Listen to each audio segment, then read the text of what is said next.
నమస్తే, నేను మీ Rajendra. For the పీపుల్కి స్వాగతం. ఇక ఫర్ ద పీపుల్ టాపిక్ వస్తే ప్రధానంగా మనం ఆలోచించవలసిన ఒక సమస్య ఉన్నది.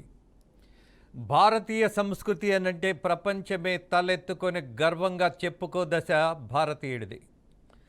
అదొక్కటే కాదు, ఈ ప్రపంచానికే ఒక సంస్కృతిని తెలియజేసి నేర్పి అలాగే విశ్వగురువుగా ఎవరు అనంటే భారతీయులు, భారతదేశం, భారతీయ సాంప్రదాయం.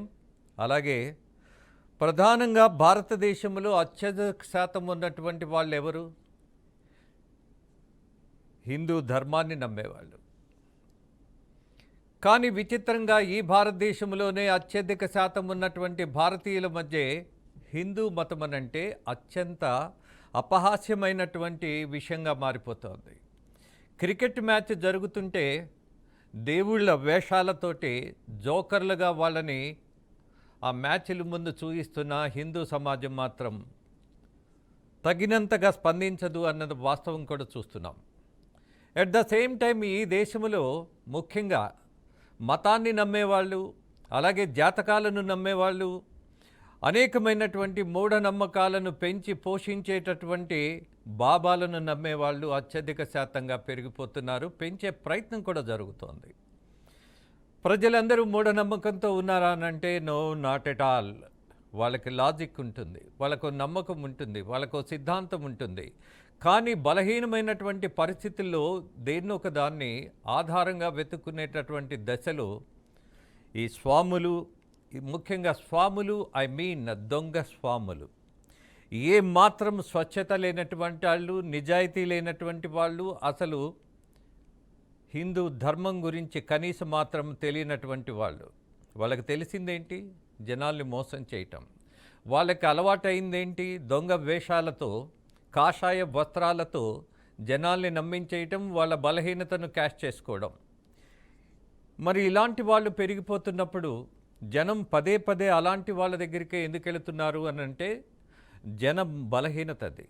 వాళ్ళకున్నటువంటి ప్రతి చిన్న సమస్య కూడా ఇలాంటి వాళ్ళనే ఆశ్రయించేటటువంటి ఒక పరిస్థితి పెరిగిపోతుంది. కాబట్టి మరొకటి, దొంగ స్వాములకి కొంతమంది మార్కెటింగ్ పీపుల్ కూడా ఉంటారు.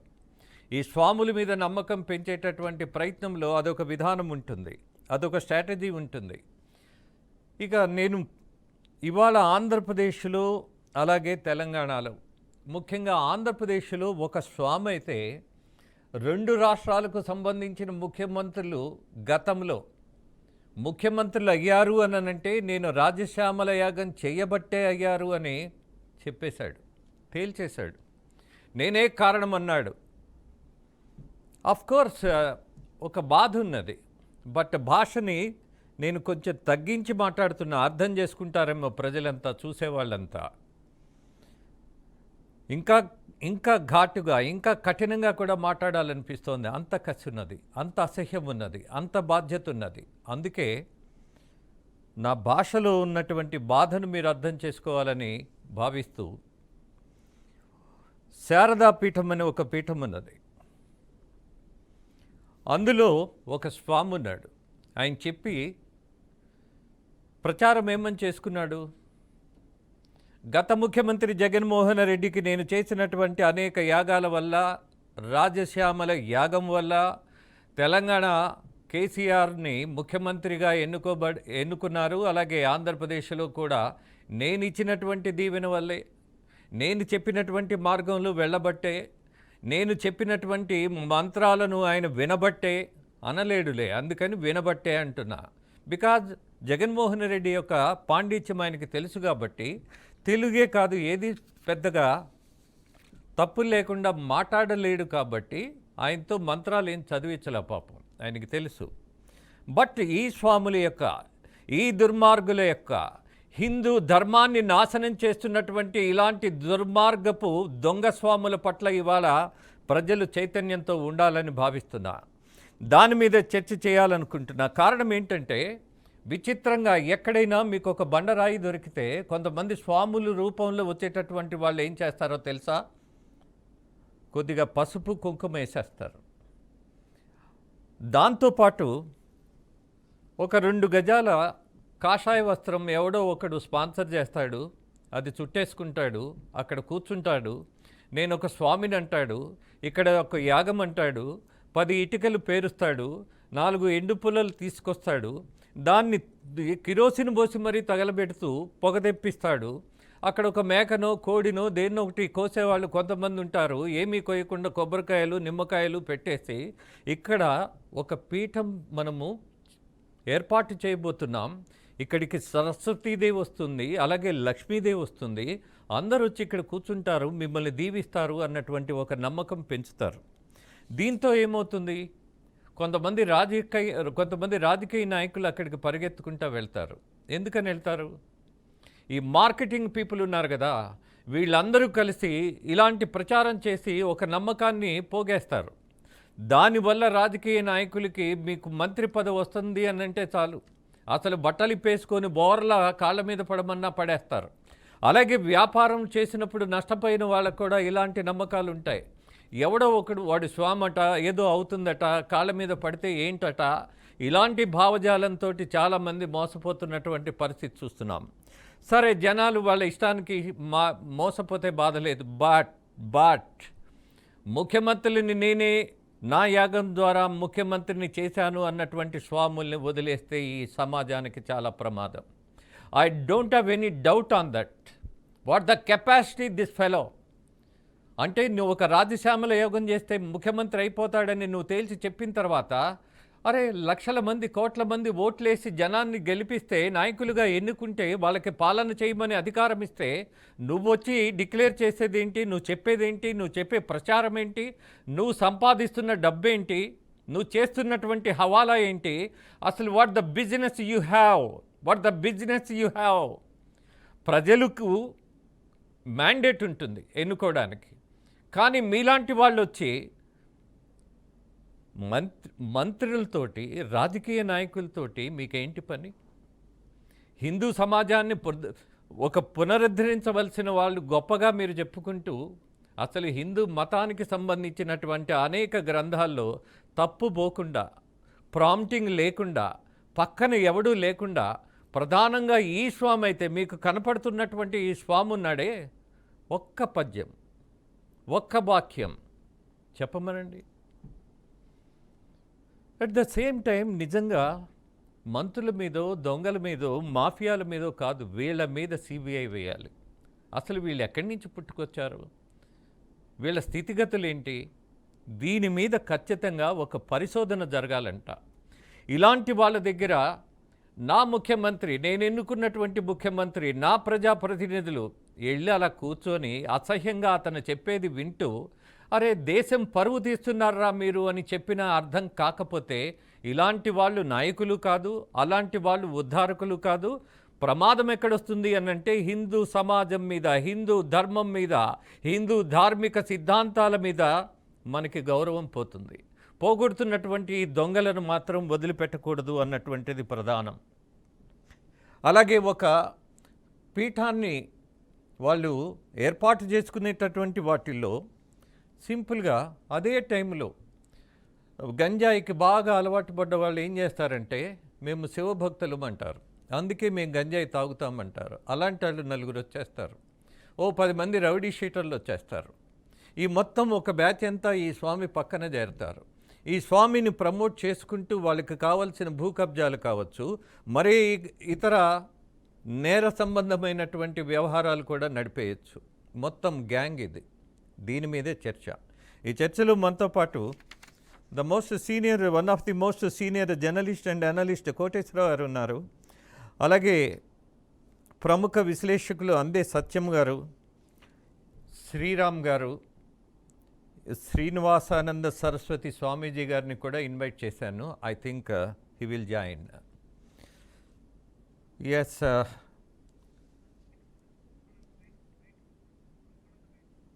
మీకు ఒక్కసారి ఈ స్వరూపానంద బైట్ ప్లే చేసిన తర్వాత చర్చలోకి వెళదాం. అది చూపిస్తాను. ఈరోజు నేను చంద్రబాబుని ఏదో కొత్తగా పొగుడుతున్నాను అనుకోవద్దు. ఎందువల్లంటే అప్పుడు ముఖ్యమంత్రి అయినప్పుడు కూడా చంద్రబాబు గెలవాలని, అప్పుడు మురళీమోహన్ రాజమండ్రి ఎంపీగా ఉన్నప్పుడు నేనే అప్పుడు రాజమండ్రిలో చాలా పెద్ద సభలు పెట్టి సాధువులందరినీ పిలిచి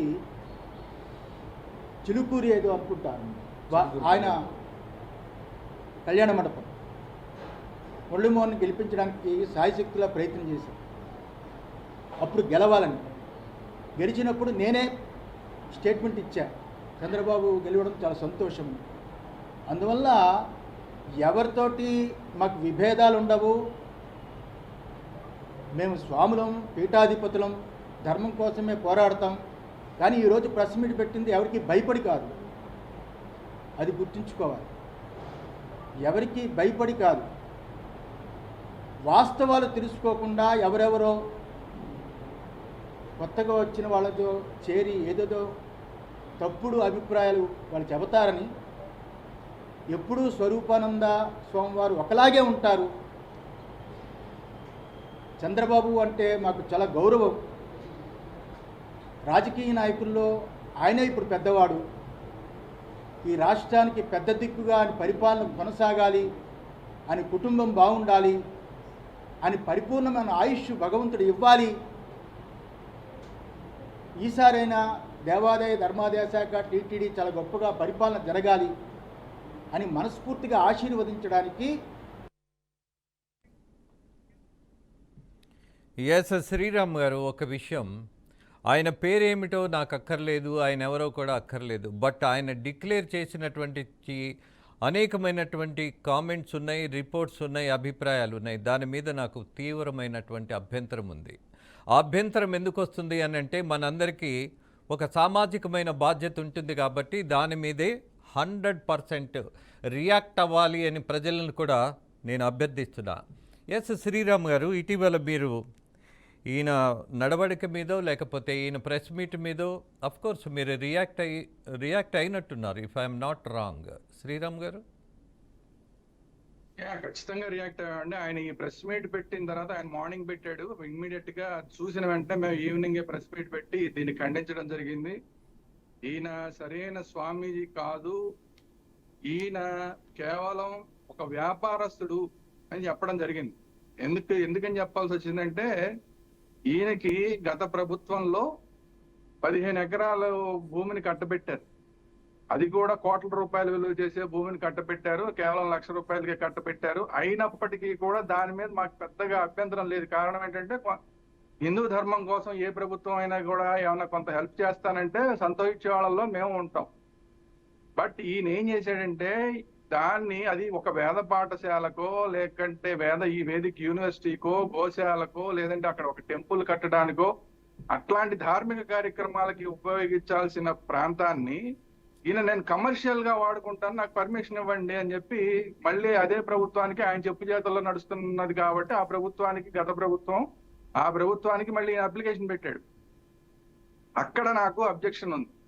సో ఆయనే చెప్పుకున్నాడు ఏంటంటే, నేను కమర్షియల్ స్వామీజీని, ఎందుకంటే నాకు ధార్మిక కార్యక్రమం కోసం ఇచ్చిన స్థలాన్ని కమర్షియల్ చేయమని అడిగాడు అంటేనే నేను ఆయనే చెప్పుకున్నాడు నేను కమర్షియల్ స్వామీజీ అని.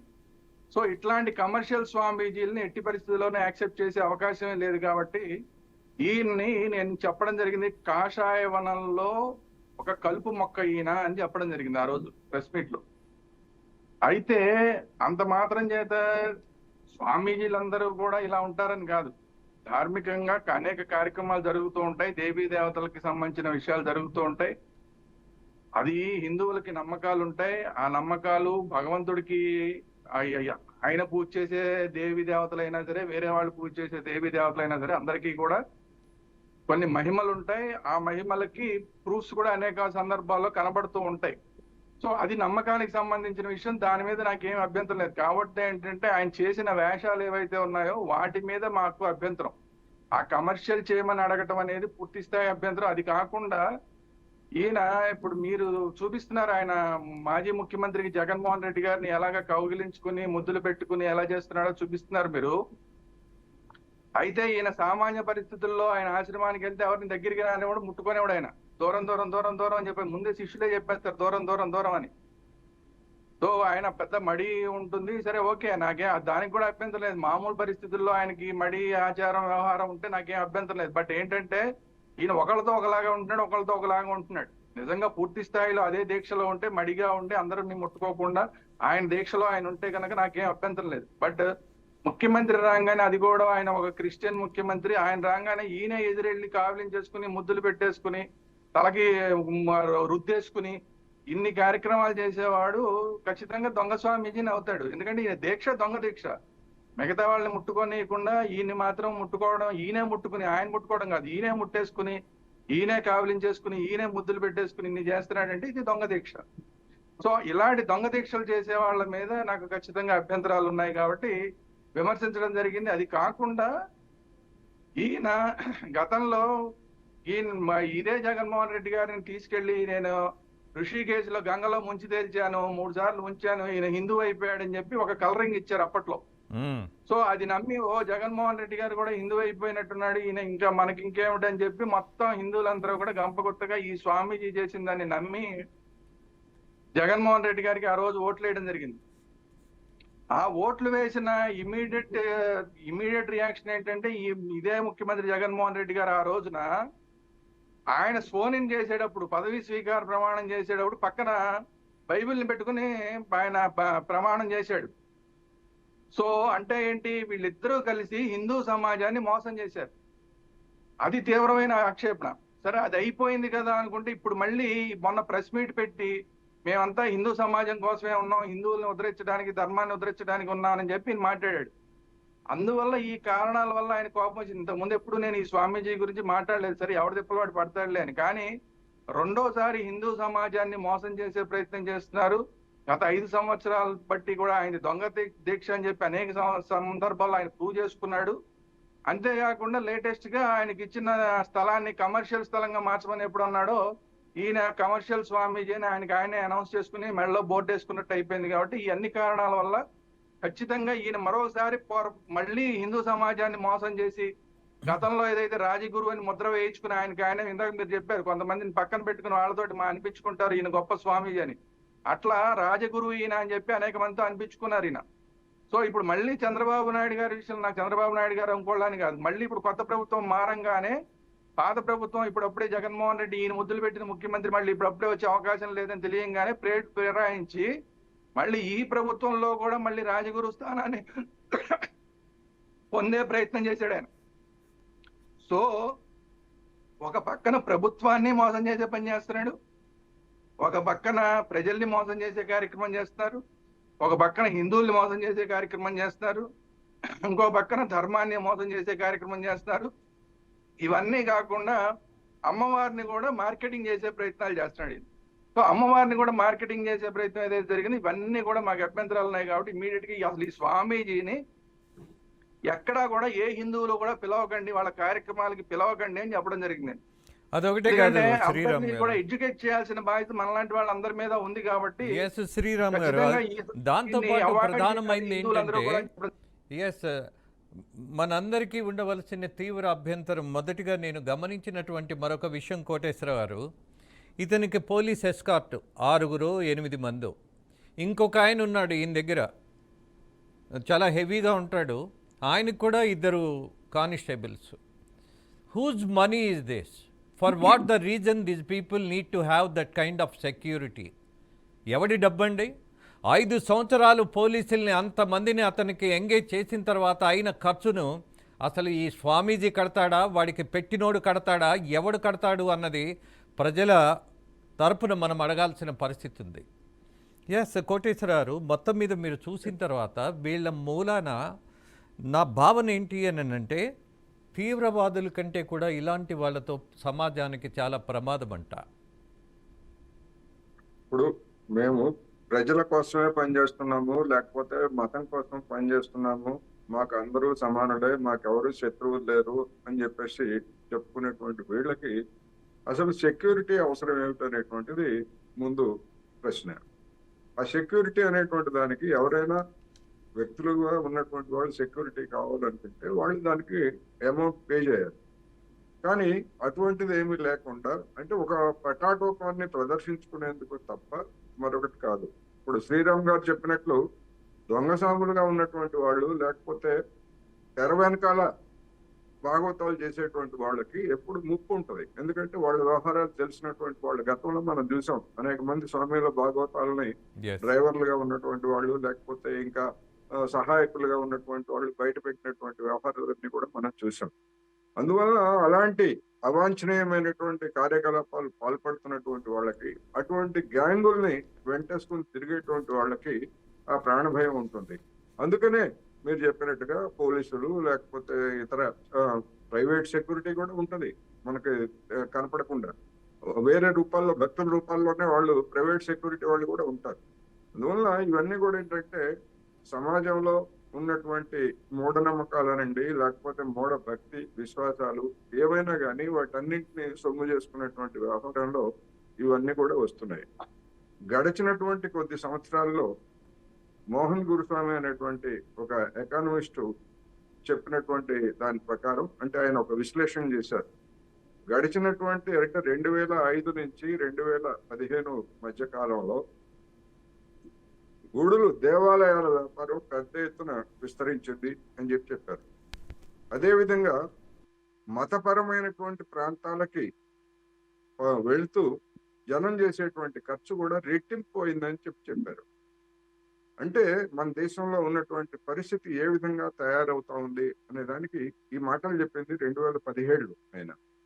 ఆ 2017 నుంచి ఇప్పటి వరకు జరిగినటువంటి వివిధ అంశాలను కనుక చూసేట్లయితే ఆ మతం అనేటువంటిది లేదా ఆ భక్తి అనేటువంటిది దానికి చేసేటువంటి ఖర్చు ఇంకా విపరీతంగా పెరిగింది. అదేవిధంగా ఇంకొక మాట కూడా చెప్పాడు ఆయన. జవహర్ లాల్ నెహ్రూ తన జీవిత కాలంలో ఎప్పుడు కూడా దేవాలయాలు లేదా మతపరమైనటువంటి ప్రదేశాలను సందర్శించలేదు అని కూడా చెప్పారు. కానీ గడిచినటువంటి 10 సంవత్సరాల్లో భారత ప్రధానిగా ఉన్నటువంటి వాళ్ళు కానివ్వండి, లేదా వివిధ రాష్ట్రాల ముఖ్యమంత్రులుగా ఉన్నటువంటి వాళ్ళు కానీ, లేదా ఇప్పుడు మనం చూసినటువంటి ముఖ్యమంత్రి జగన్మోహన్ రెడ్డి గారు అన్నాడు, ఇప్పుడు కాదని, వీళ్ళందరూ ఏ విధంగా చూశారో మనం చూసాము. అదే విధంగా శంకర్ దయాళ్ శర్మ అనేటువంటి మాజీ రాష్ట్రపతి కూడా ఇటువంటి బాబాల దగ్గర ఏ విధంగా ప్రమాణాలు చేసి ఇటువంటివన్నీ కూడా చూసాం. అది వాళ్ళ వ్యక్తిగతమే అయినప్పటికీ అటువంటి పదవుల్లో ఉన్నటువంటి వాళ్ళు ప్రదర్శించేటువంటి ఆ భక్తి లేకపోతే ఆ భావనలు ఇవన్నీ కూడా జనంలో మరింతగా అటువంటి పెంపొందించడానికి దోహదం చేస్తాయి. ఇప్పుడు మన దేశంలో జరుగుతున్నటువంటి పరిణామం అదే అనేటువంటిది స్పష్టంగా కనిపిస్తా ఉంది. అందువలన ఈ కమర్షియల్ స్వాములు లేకపోతే కమర్షియల్ బాబాలు లేకపోతే పీఠాధిపతులు, స్వయం ప్రకృతి పీఠాధిపతులు, అనేక మంది పీఠాధిపతులు పేరుతో ఉన్నటువంటి వాళ్ళు, వీళ్ళందరికీ ఎవరు అథారిటీ ఎవరిచ్చారు? అసలు హిందూ మతంలో అట్లాంటి అథారిటీ ఇచ్చే ఫలానా ఆయన పీఠాధిపతి, ఈయనకి ఈ సాధికారత ఉందని చెప్పడానికి ఎవరు లేరు. అందువలన ఇవన్నీ కూడా స్వయం ప్రకటితమైనటువంటి వాళ్ళందరూ కూడా ప్రజల యొక్క విశ్వాసాలని మా అత్తగారు టీవీలో మాట్లాడు సొమ్ము చేసుకునేటువంటి మొదటి కాదు. అందువలన ఇలాంటి వాటి పట్ల, ఇలాంటి వాళ్ళ వ్యవహారాల పట్ల తీవ్రమైనటువంటి వ్యతిరేకతని లేదా చట్టపరంగా ఇటువంటి వాళ్ళ గురించి శిక్షించడానికి అవసరమైనటువంటి చట్ట సవరణలు కూడా చేయాల్సినటువంటి అవసరం ఉందనేది అనేక మంది బాబాల విషయంలో తెలుస్తుంది. చూసాం, డేరా బాబా చూసాము. అదే విధంగా ఇంకొక ఆయన ఎవరు, ఒక ముసలైన సెక్స్ కేసులో జైల్లో ఉండి బయటకు వస్తూ ఇట్లాంటి అనేక మందిని చూసాం. అందువలన మొత్తం పుంఖాలుగా ఇలాంటి వాళ్ళందరూ కూడా వాళ్ళ యొక్క చీకటి జీవితాలు, తెర వెనకాల జీవితాలను మనం చూసినప్పుడు ఈ పేరుతోటి హిందూ మతం లేకపోతే హిందుత్వ పునరుద్ధరణ అనేటువంటిది సాగించేటువంటి ఒక పెద్ద బిజినెస్ గా ఇప్పుడు వాళ్ళ మారింది. కొంతమంది జెన్యున్ గా ఉండేటువంటి వాళ్ళు కూడా, అంటే హిందూ మతం మీద జెన్యున్ గా ఉండేటువంటి స్వామీజీలు కూడా కొంతమంది ఉండొచ్చు. కానీ వాళ్ళు కూడా హిందుత్వాన్ని లేదా హిందూ మతాన్ని ఏమి పునరుద్ధరిస్తాము అనేటువంటిది ఇవాళ పెద్ద ప్రశ్నగా ఉంది. అందువలన ఇది ఇవాళ మన దేశానికి తలెత్తినటువంటి ముప్పులో ఇది కూడా ఒకటి. ఈ దొంగ బాబాలు, ఈ దొంగ భక్తి, లేకపోతే ఈ ఉద్ధరణ, మతాల ఉద్ధరణ పేరుతోటి, అది ఏ మతమైనా కావచ్చు, క్రైస్తవ దేశాల్లో క్రైస్తవ మత ఉద్ధరణ, ముస్లిం దేశాల్లో ముస్లిం మత ఉద్ధరణ, లేదా హిందువులు మెజార్టీగా ఉన్నటువంటి దేశాల్లో హిందూ మత ఉద్ధరణ పేరుతోటి సాగించేటువంటి ఇటువంటి కార్యకలాపాల పట్ల జనం అప్రమత్తంగా ఉండాలనేది నా అభిప్రాయం. ఎస్ కోటేశ్వరరావు, ప్రధానంగా మనము ఇలాంటి దొంగ స్వాముల మీద కొంత అవేకనింగ్ పెంచాలి అన్నటువంటి ప్రయత్నమే మన డిబేట్. సత్యం గారు, మీరు డాక్టరేట్ చేశారు, అలాగే అనేకమైనటువంటి సామాజిక అంశాల మీద కూడా మీకు అవగాహన ఉంది. ఇప్పుడు ఒక దృశ్యం చూపించాను కదా, మాజీ ముఖ్యమంత్రి జగన్మోహన్ రెడ్డి ఇస్తూనే ఉన్నాడు, ఏంటో అతను తీసుకుంటూనే ఉన్నాడు. ఎక్కడి నుంచి ఇవి? ఎవరి డబ్బు ఇది? అసలు ఏ స్వామి అయినా స్వీకరించడానికి సిద్ధంగా ఉండడు గిఫ్టుల్ని, వద్దని చెప్తాడు. ఒక పుష్పం ఉంటే చాలంటాడు, చిన్న బొట్టు ఒకటి పెట్టి బ్లెస్ చేసి పంపిస్తాడు. This is the system. But వీళ్ళ హావభావాల దగ్గర నుంచి, వీళ్ళ ప్రవర్తన దగ్గర నుంచి, వీళ్ళ మాటల దగ్గర నుంచి విన్నారుగా. మురళీమోహన్ను కూడా ఎంపీగా చేసింది ఆయనేనట. మరి ఈ మధ్యకాలంలో ఆయనకి ఖాళీ దొరకలేదా? జగన్మోహన్ రెడ్డిని పిలిచి మళ్ళీ యాగం చేయించలేదా? అందుకే ఓడిపోయాడా? ఎంత విచిత్రమైనటువంటి ధోరణి అంటే, ఇలాంటి వాళ్ళు నేను ఇందాక అన్నట్టు తీవ్రవాదుల కంటే ప్రమాదకరం అంటాను సత్యం గారు. ఇప్పుడు ఎక్కడ అమాయకత్వం ఉంటే అక్కడ ఈ బాబాలు సర్వైవ్ అవుతారు. ఈ అమాయకత్వం అనేది చదువుతోటి సంబంధం లేదు, నమ్మకాలతోటి సంబంధం ఉంది. కాబట్టి అమాయకత్వం ఉన్న చోటల్లా వీళ్ళు కనపడతా ఉంటారు మనకు. తర్వాత పేదరికం ఉన్న చోటల్లా వీళ్ళు షైన్ అవుతూ ఉంటారు.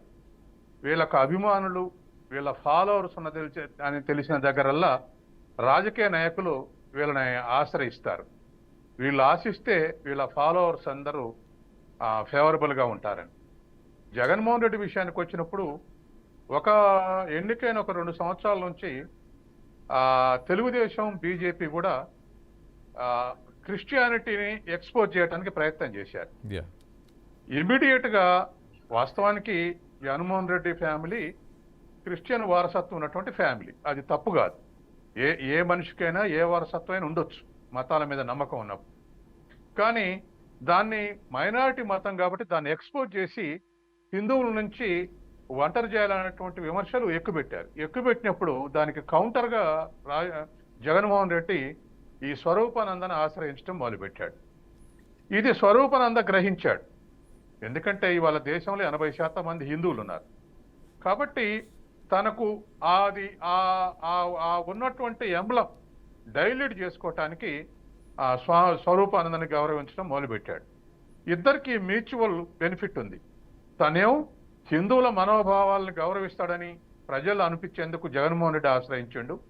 స్వరూపానంద తన కమర్షియల్ యాక్టివిటీ పెంచుకోవటానికి, తర్వాత ఇవాళ ఉన్నటువంటి స్వాములు సామాన్య భక్తుల్ని ఆశీర్వదిస్తే కాకుండా ముఖ్యమంత్రుల్ని, మంత్రులను ఆశీర్వదిస్తే వాళ్ళ సోషల్ స్టేటస్ పెరుగుతూ ఉంది. అంటే వాళ్ళ భక్తుల సంఖ్య కూడా పెరుగుద్ది. ఒక ప్రముఖ వ్యక్తి ఒక స్వామి దగ్గర పోయిందంటే ఆయన దగ్గర ఏదో గొప్ప శక్తులను బట్టే పోయి ఉంటాడనేటువంటి జనం ఎక్కువ మంది ఉన్నారు. అటువంటి స్థితి ఇవాళ కొనసాగుతూ ఉంటే ఇవాళ అన్ని మతాల్లో 80% హిందూ మతం ఉంది కాబట్టి ఎక్కువ దొంగ స్వాములు అవ్వపడవచ్చు. కానీ మిగతా మతాల్లో కూడా ఇటువంటి దొంగ బాబాలు, దొంగ స్వాములు కొనసాగుతూనే ఉన్నారు. ఇది బాగా సోషల్ రిలేషన్స్లో బాగా నష్టం చేస్తూ ఉంది. ఒక ఎగ్జాంపుల్ చెప్తా. పంజాబ్లో హరిత విప్లవం వల్ల బాగా ఉత్పత్తి పెరిగింది. అదే సందర్భంలో పేర్లలుగా పనిదినాలు కోల్పోయి పేదరికం కూడా పెరిగింది. దళిత సిక్కులు మిగతా వాళ్ళని కూడా పేదలుగా మారిపోయారు. రీసెర్చ్ రిపోర్ట్స్ ఆధారంగానే చెప్తున్నా. 200 పనిదినాలు ఉండేది వ్యవసాయ రంగంలో 120 పడిపోయినాయి. ఈ పరిస్థితుల్లో బేంద్రనవాలే ఒక సిక్కు టెర్రరిజాన్ని రెచ్చగొట్టడంతో దానికి అట్రాక్ట్ అయినటువంటి పేదలందరూ కూడా బేంద్రనవాలకు ఫాలోయర్స్గా మారారు. అవాళ స్వతः దేవాలయం మీద యాక్షన్ జరిగినప్పుడు దానికి ఎదురు తిరిగినందుకు ఉగ్రవాదం ఒక 5 ఏళ్ళు 10 ఏళ్ళు ఉండాలి. కానీ 2 దశాబ్దాలు ఎందుకు సర్వైవ్ అయిందంటే రీసెర్చ్లు తేలిన అవసరం ఏంటంటే పేద సిక్కులందరూ కూడా, దళిత సిక్కులందరూ కూడా బేంద్రనవాలే ఫాలోవర్స్గా మారారు. వాళ్ళకి ఇంకో ఆల్టర్నేటివ్ లేదు. ఆ రూపంలో వాళ్ళకి కనిపించింది ఆల్టర్నేటివ్. ఆ తర్వాత బేంద్రనవాలే తదనంతరం వీళ్ళందరూ కూడా డేరా బాబాకు భక్తులుగా మారారు. డేరా బాబాను ఆశ్రయించడం మొదలుపెట్టారు. చివరికి పేదలందరూ డేరా బాబాకు ఫాలోవర్స్ అని తెలుసుకొని పంజాబ్లో రాజకీయ నాయకులందరూ డేరా బాబా ఆశ్రమానికి వెళ్ళి ఆశీస్సులు తీసుకోవటం మొదలుపెట్టారు. డేరా బాబా ఆశీస్సులుంటే 5 నుండి 10% పేదవాళ్ళు తన ఫాలోవర్స్ అంతా మనకే ఓటేస్తారు, మన పార్టీని సమర్థిస్తారని. అంటే ఈ విధంగా మతం రాజకీయాలకు మతం, మతానికి టెర్రరిజానికి మతం, ఇట్లా ఒకదానికి ఒకటి లింకప్ అయి ఇవాళ ఒక డెమోక్రటిక్ సిస్టాన్ని కొలాప్స్ చేయడానికి ఇవన్నీ ఉపయోగపడుతున్నాయి. అట్లాగే పీపుల్స్ యొక్క ఒపీనియన్ని రిఫ్లెక్ట్ కాకుండా హైజాక్ చేసేందుకు ఇటువంటి ఉపయోగపడుతున్నాయి. కాబట్టి ఇవి రెచ్చగొట్టినప్పుడు ప్రజలు ఏం ఆలోచించకుండా వాటికి అనుకూలంగా ఓట్లేస్తున్నారు. ఇది మనం అనేక రాష్ట్రాల్లో చూసాం, దేశంలో చూస్తున్నాం. ఇది బ్రహ్మాండంగా ఇవాళ రాజకీయ నాయకులు సొమ్ము చేసుకుంటున్నారు. అందుకని ఇవాళ ఉన్నటువంటి ఈ పరిస్థితుల్లో మ్యూచువల్ అండర్స్టాండింగ్ తోటి ఈ అమాయకత్వాన్ని పోషిస్తున్నారు. ఎవరైనా రేషనల్గా ఆలోచించండి ఇది కరెక్ట్ కాదంటే వాళ్ళ మీద దాడులు చేస్తున్నారు. మనం చూసాం కర్ణాటకలో కల్బుర్గి ఇటువంటి మూఢనమ్మకాలు నమ్మొద్దన్నందుకు చంపేశారు. అట్లాగే మహారాష్ట్రలో పనసారే అంటే ఆయన్ని మీరు హేతుబద్ధంగా ఆలోచించినందుకు ఆయన చంపేశారు. అట్లాగే బెంగళూరులో గౌరీ లంకేష్ హేతుబద్ధంగా ఆలోచించండి వ్యాసాలు రాసినందుకు ఆవిడని చంపేశారు. తర్వాత ఇంకా చాలా చోట్ల దాడులు జరుగుతున్నాయి. కాబట్టి క్రిస్టియన్ అయినా, ముస్లిం అయినా, హిందూ అయినా వాళ్ళ మతాల్లో నమ్మొద్దని వాళ్ళ మతాల్లో నమ్మకం ఉండటం తప్పు కాదు. కానీ మత తత్వం తప్పు. అంటే ఎదుటి మతం మీద దాడి చేస్తాం అనేటువంటి వైరుధ్యాలు వస్తే ఈ దేశం ఎట్లా నాశనం అవుతుందో మనం 92 నుంచి చూసుకుంటూ వస్తున్నాం. తర్వాత ఇది శాశ్వతం అంటే శాశ్వతం కాదు. ఎందుకు శాశ్వతం కాదంటే ఎక్కడైతే ప్రజలు ఫలితాలు అనుభవిస్తారో అక్కడల్లా నమ్మకాన్ని వదులుకుంటున్నారు. అది వ్యక్తిగతంగా ఉంటున్నారు తప్ప ఇన్స్టిట్యూషనలైజ్ చేయట్లేదు. మీకు ఉదాహరణకు యూరోప్లో చర్చ్ డిక్టేట్ చేస్తే ఎవరికి మద్దతు ఇస్తే వాళ్ళు ఆ పార్టీ గెలిచేది యూరోప్లో అనేక దేశాల్లో. కానీ పారిశ్రామిక విప్లవం వచ్చిన తర్వాత, దాని ఫలితాలు చూసిన తర్వాత, యూరోప్ ఆధిక్యత చూసిన తర్వాత ఆ నమ్మకాన్ని వదులుకున్నారు. ఇవాళ చర్చ్ డిక్టేట్ చేయలేట్లే. యూరోప్ అన్ని దేశాల్లో కూడా రాజకీయ పార్టీలు ఉన్నాయి. రాజకీయ పార్టీల మెరిట్ డిమెరిట్ ఆధారంగా ఎన్నికవుతున్నాయి తప్ప ఇవాళ చర్చ్ అనేది కేవలం వ్యక్తిగత నమ్మకాలకు కేంద్రంగా నమ్మకం నాలు పోయే చెత్తగా మిగిలింది తప్ప అది పాలిటిక్స్ ని డిక్టేట్ చేయలేకపోతుంది. అట్లాగే ఈస్ట్ ఏషియన్ కంట్రీస్ లో ఒకప్పుడు బౌద్ధం బ్రహ్మాండంగా ఉండేది. ఇప్పుడు బౌద్ధ ఆరామాలు వ్యక్తిగతంగా సందర్శించుకోవడానికి ఉపయోగపడుతున్నాయి తప్ప దాన్ని ఇన్స్టిట్యూషనలైజ్ చేసి ప్రజల్ని విడదీయటానికి కానీ దేశాలను విడదీయటానికి కానీ ఉపయోగపడలేదు. ఇవాళ ముస్లిం దేశాల్లో మాది ముస్లిం దేశం అని డిక్లేర్ చేసుకున్నటువంటి 50 దేశాల్లో సోషల్ ఆర్డర్ లేదు. సోషల్ ఆర్డర్ మిస్ అయింది. షియా సున్నీలు ఘర్షణ పడుతుంటే వాటి ఆధారంగా అమెరికన్ ఇంపీరియలిజం ప్రతి దేశంలో జోక్యం చేసుకోగలుగుతుంది. ప్రతి దేశంలో జోక్యం చేసుకొని వాళ్ళ సావరింటిని ప్రేక్షక పాత్రగా మార్చేయగలిగింది. కాబట్టి ఎక్కడైనా మతం వ్యక్తిగతంగా ఉన్నంతసేపు దేశాలకు నష్టం జరగలే. దాన్ని ఇన్స్టిట్యూషనలైజ్ చేస్తే నష్టం జరుగుతుంది. మత ఘర్షణలు జరుగుతున్నాయి, మతతత్వం పెరుగుతుంది. దాంట్లో నుంచి పుట్టుకొచ్చేటువంటి మతం ఆధారంగా ఉన్నటువంటి ఆ అభిమానాన్ని దొంగ స్వాములు ఈ విధమైనటువంటి సొమ్ము చేసుకోవటానికి ఉపయోగపడతా ఉన్నాయి. కాబట్టి ఇవాళ ఉన్నటువంటి పరిస్థితుల్లో స్వామి ఆశీర్వదిస్తే జబ్బులు నయమయ్యేటట్లయితే, కలవరి సతీష్ ఆశీర్వదిస్తే జబ్బులు నయమయ్యేటట్లయితే, బాబాలు తాయెత్తగడితే జబ్బులు నయమయ్యేటట్టయితే మన దేశంలో అగ్రభాగంలో ఉండాలి మానవ వనరులల్లా. మన దేశం ఎక్కడ మానవ వనరుల 140వ స్థానంలో ఉంది, 137వ స్థానంలో ఉంది. ఎందుకుంది అంటే ఎక్కడైతే ఎడ్యుకేషన్కు హెల్త్కి ఎక్స్పెండిచర్కి ఎక్కువ చేసిర్రో ఆ దేశాలు అగ్రభాగాలు ఉన్నాయి. మన దేశంలో కేరళలో ఆ విధంగా ఖర్చు చేసుకుంటూ వస్తున్నారు. ఇవాళ మానవ వనరులలో కేరళ స్టేట్ ఫస్ట్ ర్యాంక్. కాబట్టి అట్లాగే పేదరికం కూడా నిర్మూలించబడుతుంది మానవ వనరుల దగ్గర. ఈ దొంగ స్వాములు అనేటువంటిది ఏ మతంలో ఉన్నా ప్రజలను అమాయకత్వంలోంచి రాజకీయ నాయకులు వాళ్ళు సేవించే వాళ్ళుగా నిలబడి ఈ తత్వాన్ని రాజకీయ నాయకుల అవసరాలు తీర్చుకునేందుకు ఉపయోగపడతా ఉన్నాయి. ఇవాళ స్వరూపానంద స్వామిది కూడా అదే వేషం. తర్వాత మీరు ఇంకోటి కూడా చూడండి, ఒక్క మాట మీరు ఇంకోటి కూడా చూడండి. ఏ స్వామి అయినా అధికారాల పార్టీ తప్పు చేస్తుందని చెప్పిన స్వామిని మీరు ఎగ్జాంపుల్ చెప్పండి. ఏ స్వామి చెప్పడు, నిజమైన స్వామి చెప్పడు, అబద్ధాల స్వామి చెప్పడు. అంటే అధికారాన్ని సేవించడానికి, అధికారాన్ని దగ్గర కావటానికి ఈ స్వామి అవతారం ఉపయోగపడుతుంది. స్వాములకు, రాజకీయ నాయకులకు వాళ్ళ ఇన్స్ట్రుమెంట్స్గా ఉపయోగపడుతున్నారు. ఇది మనం నడుస్తున్నటువంటి తతంగం. చాలా వాస్తవమైనటువంటి విషయం. బట్ ఇక్కడ కోటేశ్వరరావు మరొకటి కూడా ఉన్నది. ఇప్పుడు సత్యం గారు చెప్పినటువంటి అనేక సంఘటనలు, హేతుబద్ధ ఆలోచనలు ఉన్నటువంటి వాళ్ళు, అలాగే అంతో ఇంతో శాస్త్రీయమైనటువంటి విషయాల మీద మాట్లాడుతూ మూఢనమ్మకాలను దూరం చేయాలి అన్నటువంటి పరిస్థితుల్లో చాలామంది ముందుకొచ్చినటువంటి సామాజికవేత్తలను చంపేయడం జరిగింది. ఆ చంపేసిన వాళ్ళు ఎవరు అనంటే చాలా స్పష్టమైనటువంటి సమాచారం ఉంది మన దగ్గర. ఎవరైతే ఈ దొంగ స్వాములు ఉంటారో, అలాగే ఇలాంటి పీఠాధిపతులు ఉంటారో, వాళ్ళ పీఠం కదిలిపోతుందేమో, వాళ్ళ పునాదులు బలహీనపడతాయేమో అన్నటువంటి భయంతో ఇలాంటి హత్యా కార్యక్రమాలకి వాళ్ళే ప్రేరేపించారు అన్నటువంటిది మాత్రం నిర్వివాదాంశం. కోటేశ్వరరావు, ఎవరికి అవసరం ఉంటుంది? మతం అని అంటే మతం వ్యక్తిగతం. ఒకడిని వెళ్ళి చంపాల్సినంత అవసరం ఏ మతానికి సంబంధించిన వాళ్ళకు కూడా ఉండదు. బట్ వీళ్ళను చంపేశారు అని అంటే రాజకీయ కారణాల కంటే కూడా ఇలాంటి దొంగ స్వాముల పాత్ర ఎక్కువ ఉందంట. వాట్ యు సే కోటేశ్వర గారు? డెఫినెట్ గా ఇటువంటి దొంగ స్వాములు లేకపోతే వీళ్ళే కాదు, వీళ్లతో చేతులు కలిపినటువంటి రాజకీయవేత్తలు లేదా మతం పేరుతో రాజకీయాలు చేస్తున్నటువంటి సంస్థలకు చెందినటువంటి వాళ్ళు, వీళ్ళందరూ కూడా ఒక కుమ్మక్కు. ఎందుకు అంటే బయటకి సామాన్య జనానికి లేదా విశ్వాసాలతో ఉన్నటువంటి జనానికి ఈ వీళ్ళ మధ్య ఉన్నటువంటి సంబంధాలు తేలిగ్గా కనిపించవు.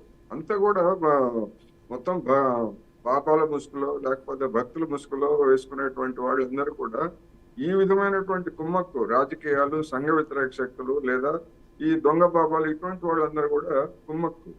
ఎందుకు ఇది సాగుతోంది అనేటువంటిది ఇప్పుడు సత్యం గారు చెప్పిన దానికి ఇంకొంచెం కొన్ని వివరాలు. మొత్తం ప్రపంచవ్యాప్తంగా ఉన్నటువంటి పరిణామం ఇది. ఆర్థిక పరిస్థితుల్లో దిగజారిన ప్రతి సందర్భంలోనూ, అది గతంలో మొదటి రెండో ప్రపంచ యుద్ధాల సందర్భంగా కానివ్వండి, తర్వాత ఇతర సందర్భంగా కానివ్వండి, ఆర్థికంగా ప్రజల జీవితాలు ఎప్పుడైతే దిగజారుతాయో రిలీజియస్ మత భావనల వైపు జనం మొగ్గు చూపుతారనేటువంటిది అనేక పరిశోధనలు తెలియజేశాయి.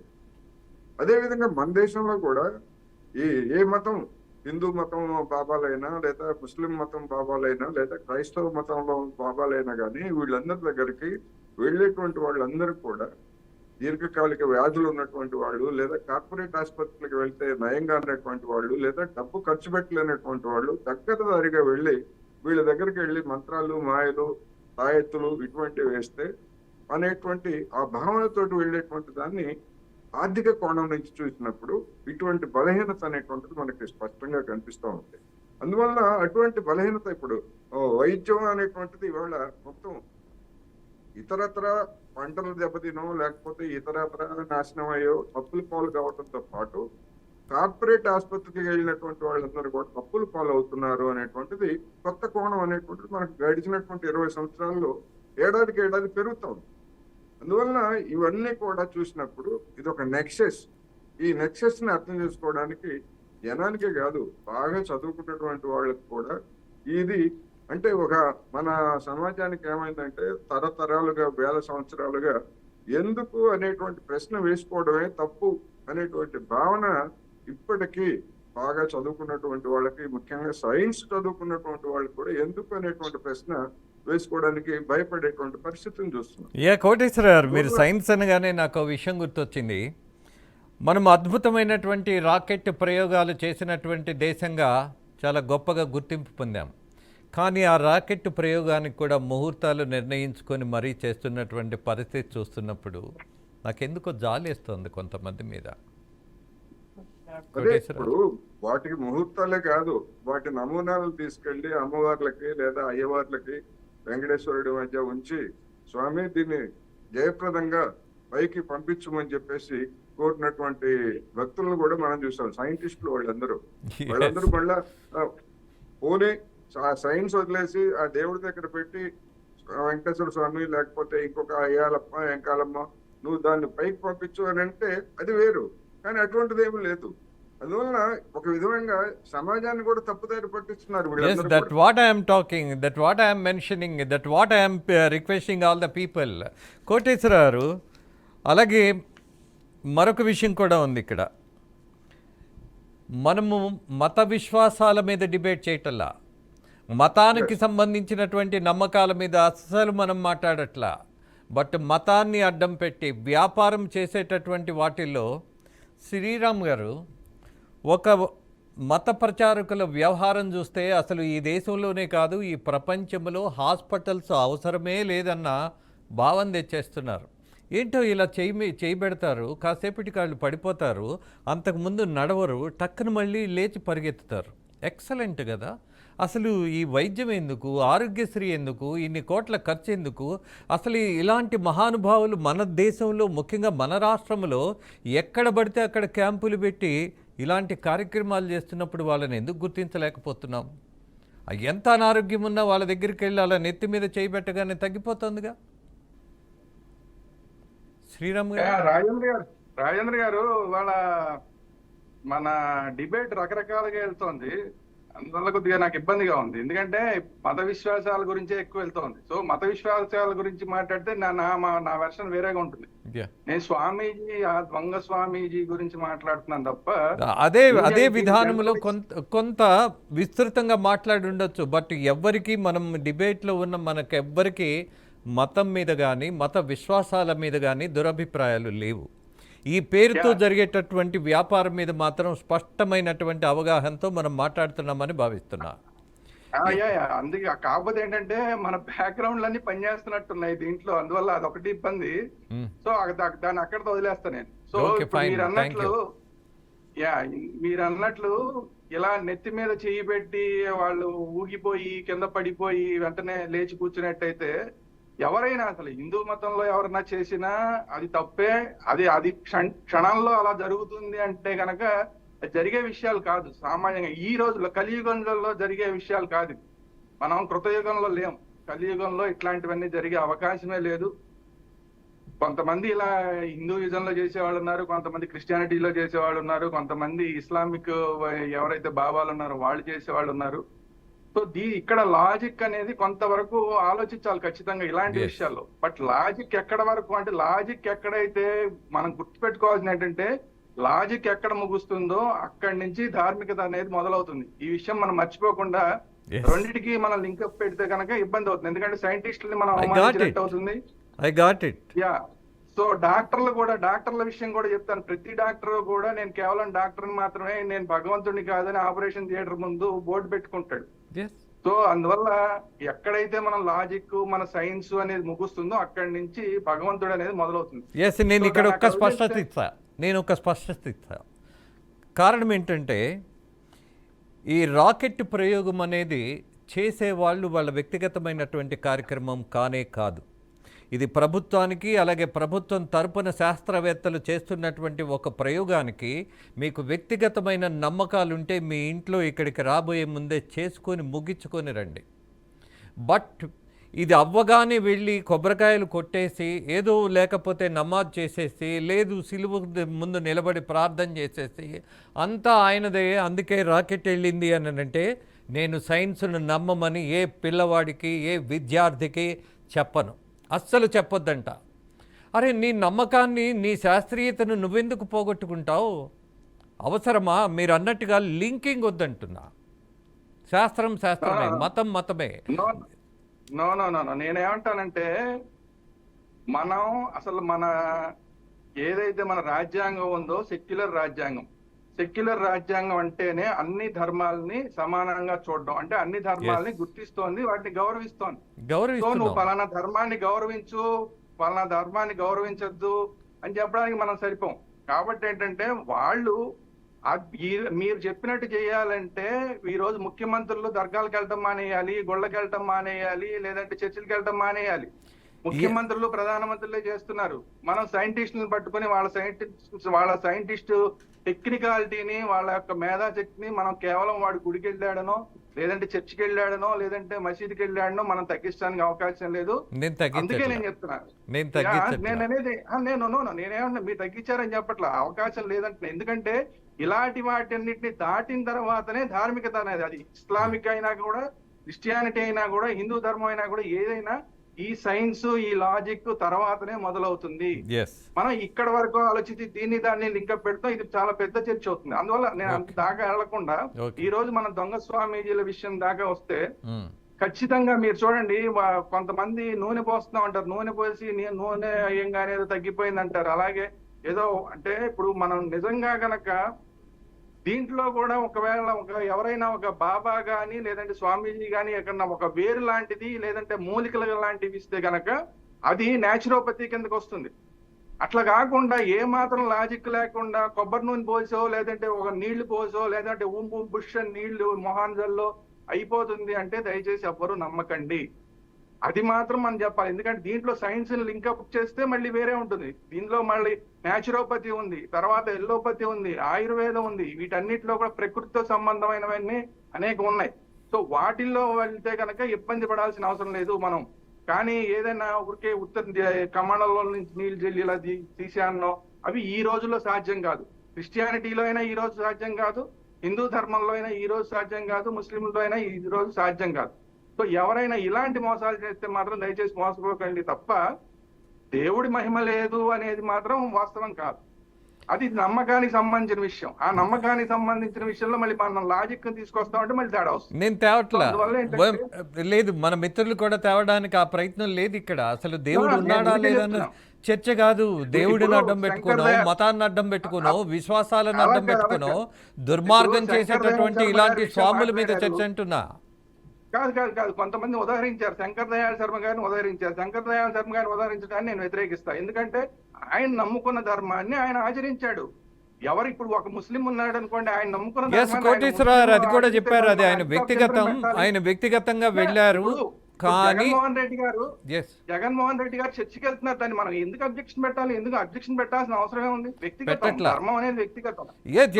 చర్చికి వెళ్ళకపోతే చేతబడి చేసుకోమనండి ఇంట్లో కూర్చొని. మాకు తెలిసినప్పుడు చేతబడి చేస్తే మాత్రం ముఖ్యమంత్రి అయినా మరొకడైనా ఎవరినైనా మనం విమర్శిస్తాం. There is no doubt about that. But వ్యక్తిగతం, మతం అనేది వ్యక్తిగతం, దాని మీద ఇక్కడ చర్చ లేదు.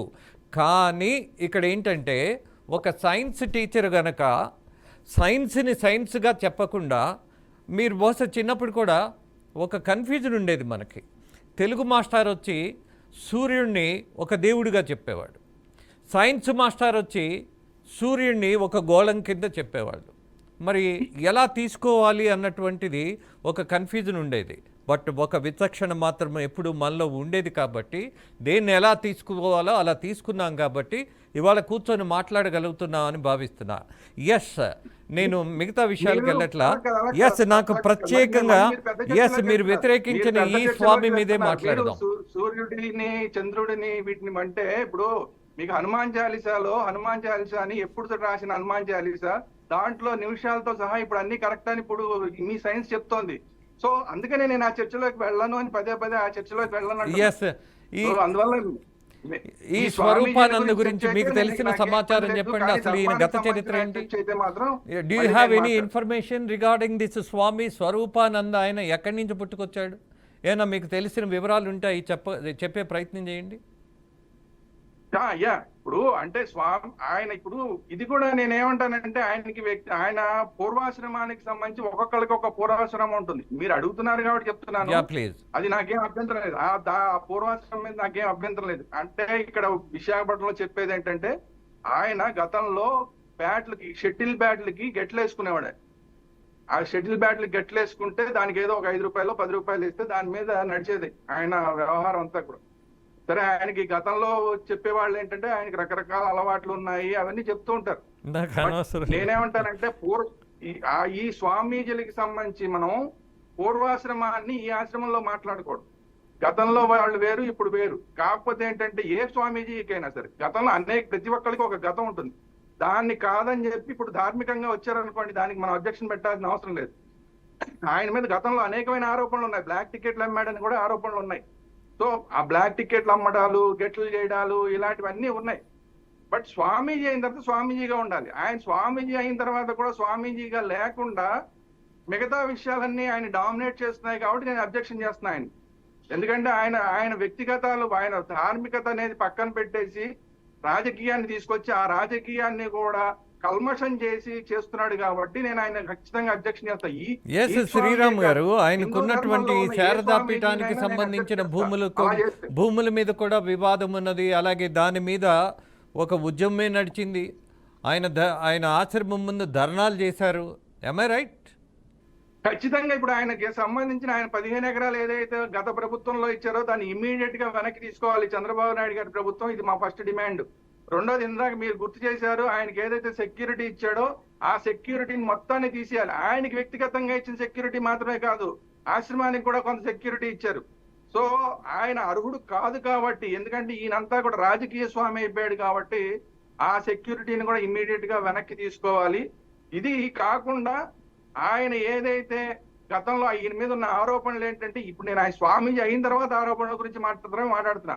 స్వామీజీ అయిన తర్వాత కూడా ఈ 5 ఏళ్ల కాలంలో ఆయన చాలా మంది మంత్రులు చేయడానికి కానీ, ఎమ్మెల్యేలని ఇంకొక పోస్టులో ఇప్పించడానికి కానీ, కొంతమంది ఐఏఎస్లకి, ఐఏపీఎస్లకి వాళ్ళకి కావాల్సిన పోస్టులు ఇప్పించడానికి కానీ లేదంటే ఇతరత్ర అనేకమైన చోట్ల ఈయన మీడియేషన్ చేశారు అన్న ఆరోపణలు ఉన్నాయి. ఆరోపణలు కాదు, వీటి మీద ఖచ్చితంగా ఎంక్వైరీ వేయాల్సిన అవసరం ఉంది. ఎస్, వీటి మీద ఖచ్చితంగా, ఎందుకంటే ఇది స్వామీజీలు చేయవలసిన పని కాదు కాబట్టి వీటి మీద ఖచ్చితంగా ఎంక్వైరీ చేయాల్సిన అవసరం ఉంది. క్షుణ్ణంగా ఈయన గత 5 సంవత్సరాల్లో ఈయన చేసిన ప్రతి పని మీద కూడా ఎంక్వైరీ చేయాల్సిన అవసరం. ఇంకోటి, మీరు మొదట్లోనే చెప్పిన దాంట్లో నా అబ్జెక్షన్ ఏంటంటే, మీరు శారదాపీఠం అన్నారు. శారదాపీఠం కానే కాదు ఇది. శారదాపీఠం అంటే కేవలం ఇది మామూలు శంకరాచార్య గారు ఇచ్చిన 4 పీఠాల్లో శృంగేరిలో ఉన్న శారదాపీఠం. ఈయన పేరు విశాఖ శారదాపీఠం అని పెట్టుకున్నారు. శారదాపీఠం అంటే అసలు ఎప్పుడో మూసేసేవాళ్ళు. కాబట్టి ఈయన విశాఖ శారదాపీఠం అని పెట్టుకున్నారు. ఇది శారదాపీఠం, ఒరిజినల్ శారదాపీఠానికి దీనికి ఏమాత్రం సంబంధం లేదు. సరే, ఆయన ఏదో పీఠం పెట్టుకున్నాడు, అది వేరే అంశం. కానీ తెలంగాణలో కూడా ఈయన ఇలాగే నేను అది చేశాను ఇది చేశానని చెప్పి ఏదో రాజకీయంగా నేను మీకు అధికారం కట్టబెట్టానని చెప్పి తెలంగాణలో కూడా కొంత ఆస్తి సంపాదించాడు, కొన్ని స్థలాలు సంపాదించాడు. వాటిని కూడా తెలంగాణ ప్రభుత్వం రేవంత్ రెడ్డి గారు ఇమీడియట్ గా వెనక్కి తీసుకోవాలి. ఈ 2 చోట్ల వెనక్కి తీసుకోవాలి. కారణం ఏంటంటే ఇది కమర్షియల్ స్వామీజీ కాబట్టి ఇలాంటి వాళ్ళకి ఎట్టి పరిస్థితుల్లోనూ స్థలాలు ఇవ్వడానికి అవకాశం లేదు. ఇది ధర్మానికి వ్యతిరేకం కాబట్టి దానికి ఇమ్మీడియట్ గా 2 చోట్ల చంద్రబాబు నాయుడు గారి ప్రభుత్వం అలాగే రేవంత్ రెడ్డి గారి ప్రభుత్వం కూడా ఖచ్చితంగా ఈ 2 చోట్ల ఉన్న స్థలాలను ఇమ్మీడియట్ గా వెనక్కి తీసుకోవాలి. ఈ 5 సంవత్సరాల్లో ఈయన చేసిన వ్యవహారాల మీద ఒక ఎంక్వైరీ కమిషన్ వేస్తే ఇంకా బెటర్. సత్యం గారు, మీలో ఒకటిగా నాకున్న చాలా స్పష్టమైనటువంటి అభ్యంతరం ఏంటి అని అంటే, ఇలాంటి స్వామి మీద పెట్టినటువంటి ఖర్చు అది ఎవరు భరించాలి? ఈ జనం ఎందుకు భరించాలి? ఈ ప్రజలకు ఏం సంబంధం? నేను అన్నానే మొదట్లో, ఆ ముఖ్యమంత్రిగా ఉన్నటువంటి ఆ రోజు ఉన్నటువంటి జగన్మోహన్ రెడ్డి ఇస్తూనే ఉన్నాడు, అతను తీసుకుంటూనే ఉన్నాడు, ఈ కళ్ళకు కనపడుతున్నటువంటివి. మరి ఈయన ముఖ్యమంత్రి అయినందుకు ఎంత ఇచ్చాడు అని అంటే భూములు ఇచ్చేశాడు. అలాగే తెలంగాణ ముఖ్యమంత్రి గతంలో మాజీ ముఖ్యమంత్రిగా ఉన్నటువంటి కేసీఆర్ గారిని మనం తేలిగ్గా చూడలేం, ఒక విజ్ఞానవంతుడిగానే భావిస్తాం. బట్ ఎక్కడో ఒక చిన్న బలహీనత ఉన్నప్పుడు ఏముందులే కాళ్ళకు మొక్కితే పోయేదేముందులే ముఖ్యమంత్రి అవుతామని అంటున్నారు కదా, 1% నిజమైన పర్వాలేదు చేద్దాంలే అన్నటువంటి ప్రయత్నం చేసి ఉండొచ్చు. బట్ ఎవరి డబ్బుతో? అలాగే తెలంగాణ బిడ్డల ఆస్తులు రాసివ్వడానికి వీళ్ళకు ఉన్నటువంటి హక్కు ఏంటి? దీని మీద మనం ఖచ్చితంగా మాట్లాడాలిగా సత్యం గారు. ఇవాళ మోరల్స్ అన్ని కూడా కమర్షియల్ అయినాయి. కమర్షియల్ అయిన తర్వాత దేనికోసం ఏమి ఖర్చు పెట్టినా ఫలితం వస్తే చాలు, అది రాజకీయ ఫలితం వస్తే చాలు. కాబట్టి దాని గురించి ఆలోచించట్లే, అదేం డెవలప్మెంట్ యాక్టివిటీ కాదు. కానీ ఖర్చు చేయడానికి ప్రభుత్వాలు నాయకులు వెనకట్లేదు. ఆ ఖర్చు పెట్టిన దానికి ఫలితం ఏమిటి అంటే తనకు పదవి లభ్యతతో లేకపోతే ఎలక్షన్ల లభ్యతతో ఏదో ఒక బెనిఫిట్ జరిగితే దాని గురించి చర్చ లేకుండా ముందుకు పోతా ఉన్నారు. ఇదే పరిస్థితి ఇట్లాగే కొనసాగితే మనకు అండర్ డెవలప్డ్ కంట్రీస్లో మొత్తం ఈ అమాయకత్వం ఇట్లాగే కొనసాగడానికి ఉపయోగపడుతుంది. చదువులు కానీ నమ్మకాలు కానీ ఏవైనా ఇట్లాగే కొనసాగడానికి యాజ్ ఆన్ టుడే ఏముందో స్టాండ్ స్టిల్ సొసైటీని కంటిన్యూ చేయడానికి ఉపయోగపడుతుంది. ఒక స్టెప్ ఫార్వర్డ్ చేసి దాన్ని ఏమైనా ప్రోగ్రెసివ్ రిలేషన్స్లోకి మారుస్తామంటే వెంటనే అడ్డంకులు ఎదురవుతాయి. ఇవాళ సపోజ్ జగన్మోహన్ రెడ్డి పోయాడు కాబట్టి విమర్శిస్తే ఎవరు అభ్యంతరం చెప్పట్లేదు. జగన్మోహన్ రెడ్డి కాకుండా మరే మత నాయకుడైనా అక్కడికి పోయి ఆశీర్వాదం తీసుకుంటే ఈ విమర్శలు వచ్చాయా? రావు. అంటే ఏమిటి అక్కడ ఏం పని చేస్తుంది అంటే మళ్ళీ అఫిలియేషన్ పనిచేస్తుంది. కాబట్టి అన్యాయం ఉండటానికి కూడా మత ప్రాతిపదికగా ఆలోచించి ఇది అన్యాయం ఇది న్యాయం అంటే న్యాయం జరగదు. ఈ పరిస్థితి వాళ్ళ దేశంలో కొనసాగుతూ ఉంది. కాబట్టి అభ్యంతరం లేనటువంటి వ్యక్తి ఇవాళ అదే స్వరూపానంద స్వామికి మరే నమ్మకం ఉన్నటువంటి నాయకుడు పోయి ఉంటే ఈ అభ్యంతరాలు వచ్చాయి కావు. కానీ గతంలో దాన్ని ప్రోగ్రెసివ్గా చూసాం. ఎవరైనా క్రిస్టియన్ కుటుంబంలో జరిగినటువంటి వాళ్ళు హిందువుల్ని ప్రేమించి పెళ్లి చేసుకుంటే ప్రోగ్రెసివ్ ఎలిమెంట్ అనుకునేవాళ్ళు. హిందువులో పుట్టిన వాళ్ళు మరొక క్రిస్టియన్నో ముస్లింనో చేసుకుంటే ఇది ప్రోగ్రెసివ్ అనుకునేవాళ్ళం. ఇవాళ అక్కడ వచ్చిన దగ్గరలా అతనికి ఎట్లా ఈ సౌకర్యం అని చెప్పేసి అటగించేటువంటి పరిస్థితులు ఏర్పడుతున్నాయి. కాబట్టి బ్రాడ్ అవుట్లుక్ తోటి సొసైటీని చూడకపోతే ఇటువంటివన్నీ మనకు ఎదురవుతాయి. ఇవాళ ఇంతకుముందు మీరు చర్చించారు ఏది తిరుపతిలో మనం కనుగొన్నటువంటి రాకెట్ పెట్టి పూజలు చేస్తున్నారని. సైంటిస్టు ఒక సైంటిస్టుగా పోయి పూజలు చేసినా అభ్యంతరం చెప్పాల్సిన పని లేదు. ఒక సైంటిస్టు భార్య పిల్లలతోటి పూజ చేసినా అభ్యంతరం చెప్పాల్సిన పని లేదు. కానీ ఆ రాకెట్ పెట్టి పూజ చేస్తే ఏమిటంటే అది కూడా ఎందుకు అభ్యంతరం ఉండాలంటే, ఎందుకు అది ఇంకో సెకండ్ థాట్కి దారితీస్తుందంటే, గ్రోయింగ్ స్టేజ్ ఉన్నటువంటి పిల్లలకు పోయేటువంటి message, science message, scientific message పోతే ఈ దేశం తొందర ఎక్విప్ అవుతుందని. ఇవాళ 98% పేటెంట్లు G7 కంట్రీస్ చేతుల్లో ఉన్నాయి. పేటెంట్ చట్టం వచ్చింది. ఈ పేటెంట్ చట్టాల ప్రకారం ఎవరు పేటెంట్ ఉంటే వాళ్ళే ప్రొడ్యూస్ చేసుకోవాలి. ఇవాళ ప్రాసెస్ పేటెంట్ ఉంది, ప్రొడక్ట్ పేటెంట్ ఉంది. ఈ రెండు వచ్చిన తర్వాత వాడు అమెరికాలో వాడు నవాల్జీని ఉత్పత్తి చేస్తే మనం ఇంకో ప్రాసెస్లో ఎనాలజీని చేసాం. ఇప్పుడు చేయడానికి లేదు. వాడికి రాయల్టీ ఇచ్చే ఉత్పత్తి చేయాలి. అంటే సైన్స్ ఎవరి చేతుల్లో ఉంటే వాళ్ళకు ఆధిపత్యం లభిస్తా ఉంది. దాన్ని బద్దలు కొట్టాలంటే మిలిటరీ దాడిలో లేకపోతే యుద్ధ దాడిలో కాదు, త్రూ సైన్సే. అంటే పిల్లల్ని సైన్స్ ద్వారా డెవలప్ చేసుకొని, సైంటిఫిక్ సొసైటీగా డెవలప్ చేసుకొని వాళ్ళతోటి కాంపిటీషన్లో నిలబడే స్థితికి ఈ దేశం ఎదగాలంటే ఖచ్చితంగా మన దేశంలో అనుసరించేటువంటి పద్ధతుల్లో మార్పు రావాలి. వ్యక్తిగత పద్ధతులు వేరు, సమిష్టి పద్ధతులు వేరు. మనకున్న పరిమిత సమయం, సత్యం గారు ఒక రిక్వెస్ట్, మనకున్న పరిమిత సమయంలో మనము ఈ విషయానికి పరిమితమై మీరు మాట్లాడుతున్నది అమోఘమైంది, దాన్ని నేను కాదనట్లా.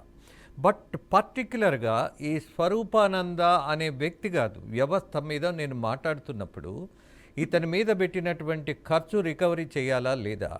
అలాగే శ్రీరామ్ గారు కూడా ఒక డిమాండ్ పెట్టారు, ఇతనికి ఇచ్చినటువంటి భూములు ఇవాళ ఉన్నటువంటి ప్రభుత్వం వెనక్కి తీసుకోవాలి అని. తెలంగాణలో భూములకు సంబంధించి కూడా ఇదే డిమాండ్ ఉండాలిగా. ఖచ్చితంగా మనం అసలు వీళ్ళకి భూములు ఇచ్చేటటువంటి వసతి ఏంటి దాని మీద చర్చించమంటున్నా. అసలు స్వాములకు గతంలో ఉన్నటువంటి స్వాములకు ఇలా విధంగా అనేక మందికి అనేక రకాల, ఇప్పుడు మరి ఇంకొక ఆయన అభ్యంతరం చెప్పొచ్చు, స్వరూపానంద స్వామికి ఎందుకు ఇవ్వకూడదు, చిన్నజీయర్ స్వామికి ఎందుకు ఇవ్వాలి అని ప్రశ్నించారనుకోండి, ఏం చెప్తారు మీరు? కాబట్టి యునానిమిటీ ఉండాలి. ధార్మిక సంస్థలకు ఇవి ఇచ్చేటప్పుడు దొంగ బాబా మంచి బాబా అని ఎవరు తేల్చాలి? కాబట్టి ధార్మిక సంస్థలకు ఎవరికైనా ఇచ్చేటప్పుడు దానికి కొన్ని లిమిటేషన్స్, కొన్ని సూత్రాలు పెట్టుకొని అలాట్ చేయాలి. అది ఏ ధార్మిక సంస్థ అయినా, ఏ మత సంస్థకు సంబంధించినటువంటి, ఏ నమ్మకం ఉన్నటువంటి సంస్థకైనా కొన్ని సూత్రాలు పెట్టుకొని వాటిని అలాట్ చేయటం మంచిది. కాబట్టి వ్యక్తిగతంగా ముఖ్యమంత్రి నమ్మకం ఉంటే అడ్డగోలు గీయటం, ముఖ్యమంత్రికి వ్యతిరేకత ఉంటే అసలు కుంచెపజేయటం కాకుండా దానికి ఒక సోషల్ నామ్స్ పెట్టుకొని, ఇప్పుడు అనేకమైనటువంటి ఎడ్యుకేషన్ ఇన్స్టిట్యూషన్స్ కు, అనేకమైనటువంటి ఇండస్ట్రీస్ కి అలాట్ చేస్తున్నారు. ఇట్లాగే వీటికి చేసినప్పుడు దానికి క్రెడిబిలిటీ ఉన్నటువంటి ఇది తేల్చేందుకు కూడా ఒక యంత్రాంగం ఉండాలి. ఒక ఆయన ఒక స్వామి మంచోడు అంటే ఇంకొక స్వామి మంచోడు కాదంటాడు. అటువంటిప్పుడు దానికి డిమార్కేషన్ మీరు ఎట్లా మెజర్ చేస్తారు? కాబట్టి అసలే ఇవ్వకుండా ఉండటమా, ఇస్తే ఏ క్రైటీరియా ప్రకారం ఇవ్వాలి అనేటువంటి కొన్ని సూత్రాలు ఉండాలి తప్ప ముఖ్యమంత్రి ఇష్టమో లేకపోతే మన ఇష్టమో, మన నమ్మకం ఆధారంగా ఇవ్వటమో అనేటువంటిది కరెక్ట్ కాదు. కోటేశ్వర మీ అభిప్రాయం? డెఫినెట్ గా ఏదో ఒక క్రైటీరియా అనేటువంటిది ఉండాలి. ఇవాళ ధార్మికతను మేము కాపాడుతున్నాము, ధార్మికత అనేటువంటి పేరుతోటి జరుగుతున్నటువంటి ఇదంతా పెద్ద వ్యాపారం.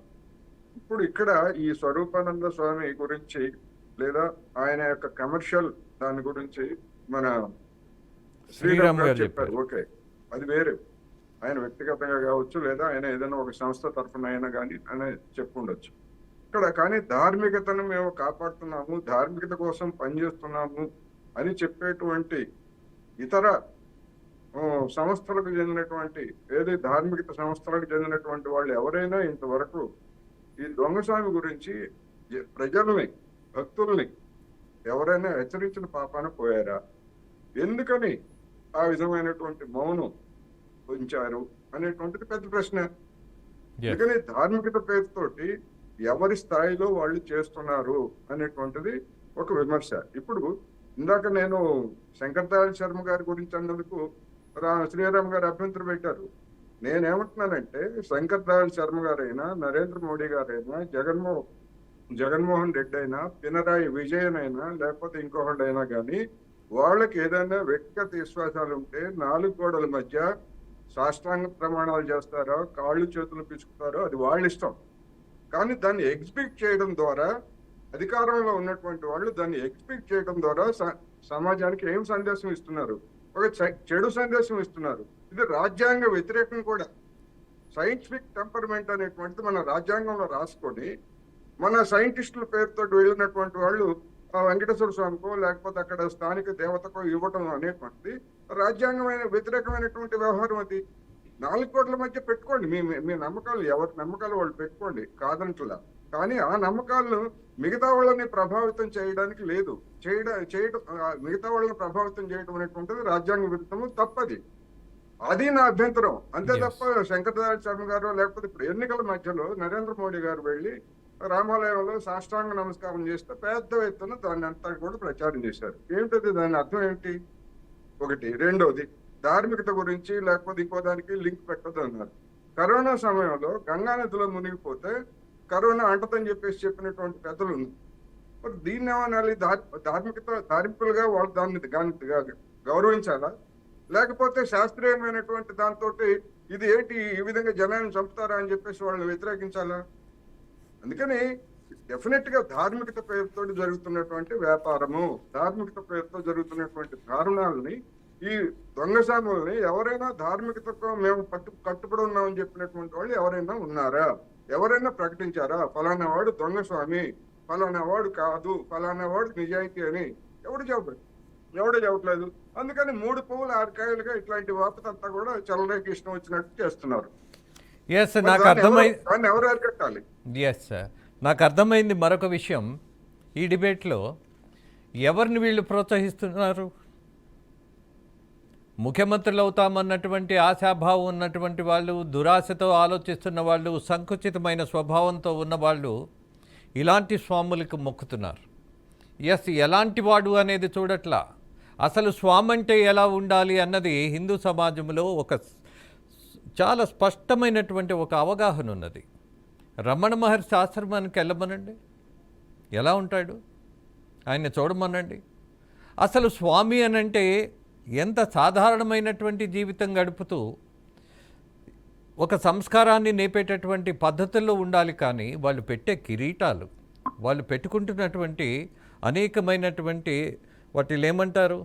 ఎస్, వాళ్ళు కూర్చుంటారు కదా శ్రీరామ్ గారు, సింహాసనమే అది. నేనేం కాదంటే ఇప్పుడు ఇది మన మిత్రుడు అడిగిన దానికి నేను చెప్తా. ఈ స్వామీజీ గురించి ఇంతకు ముందు మాట్లాడారంటే మాట్లాడాము.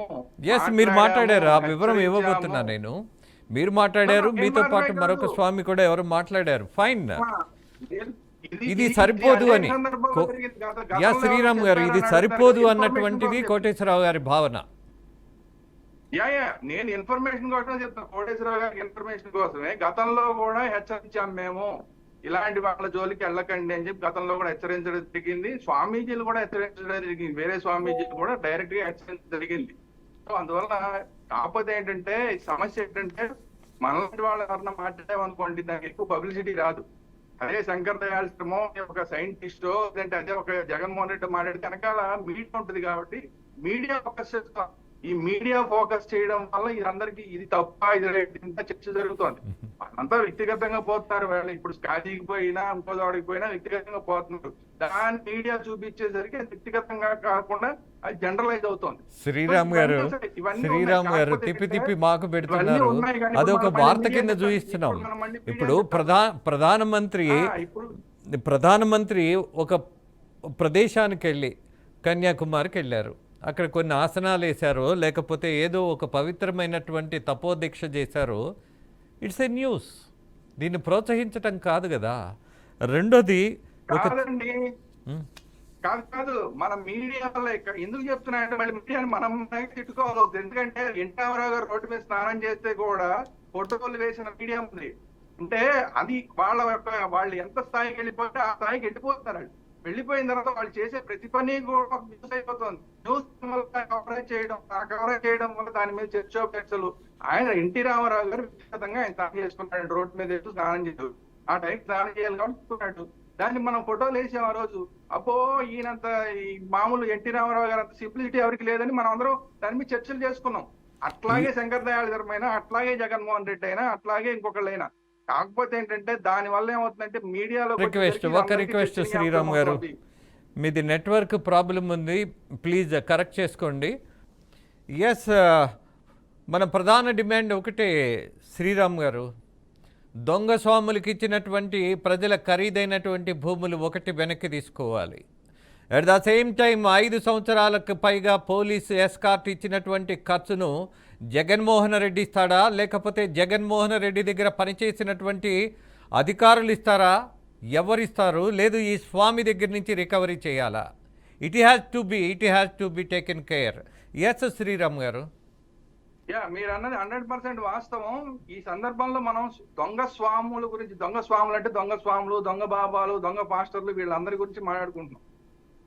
ఇలాంటి సందర్భంలోనే ఇప్పుడు మనం ఆల్రెడీ వీళ్ళందరికీ ఇవ్వడానికి రూల్స్ అండ్ రెగ్యులేషన్స్ ఉన్నాయి. ఫస్ట్ మనం కూడా అది కూడా దృష్టిలో పెట్టుకోవాలి. ఏంటంటే హిందూ స్వామీజీలకి ఎవరికన్నా ఇవ్వాలంటే అది గోశాల పెట్టుకోవడానికి ఇవ్వచ్చు, లేదంటే ఒక వేద పాఠశాల పెట్టుకోవడానికి ఇవ్వచ్చు, లేదంటే ఒక దేవాలయం కట్టడానికి ఇవ్వచ్చు. ఇలా నామ్స్ ఆల్రెడీ ఉన్నాయి.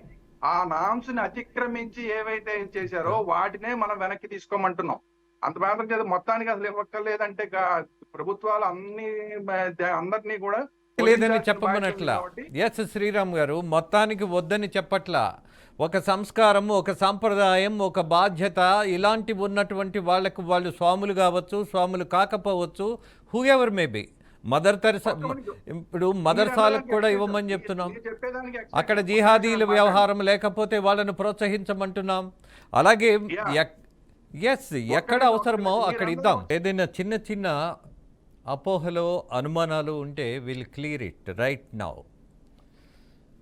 ధార్మిక సంస్థలకు భూములు ఇవ్వకూడదు అని ఎవ్వరూ చెప్పబోవట్లా.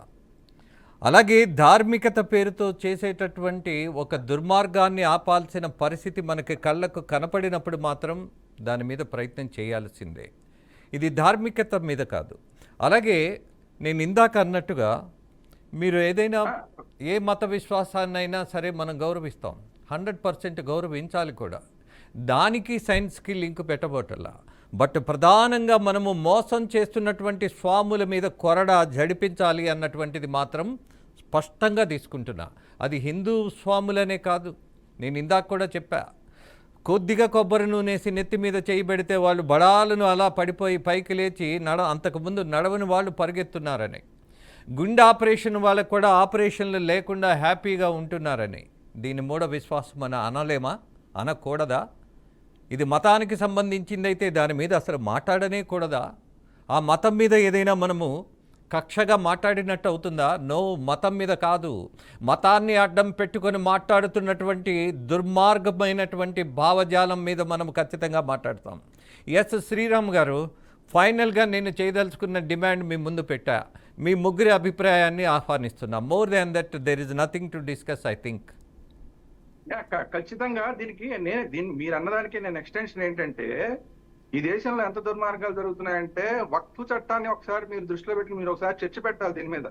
ఈ దేశంలో వక్ఫ్ చట్టం ఎలా ఉందంటే, ఎవరైనా సరే వక్ఫ్ వాళ్ళు ఇది నాది అంటే అది వాళ్ళకి ఇచ్చేవలసిందే, అది నాది కాదని చెప్పి ప్రూవ్ చేసుకోవాల్సిన బాధ్యత మన మీద ఉంటుంది.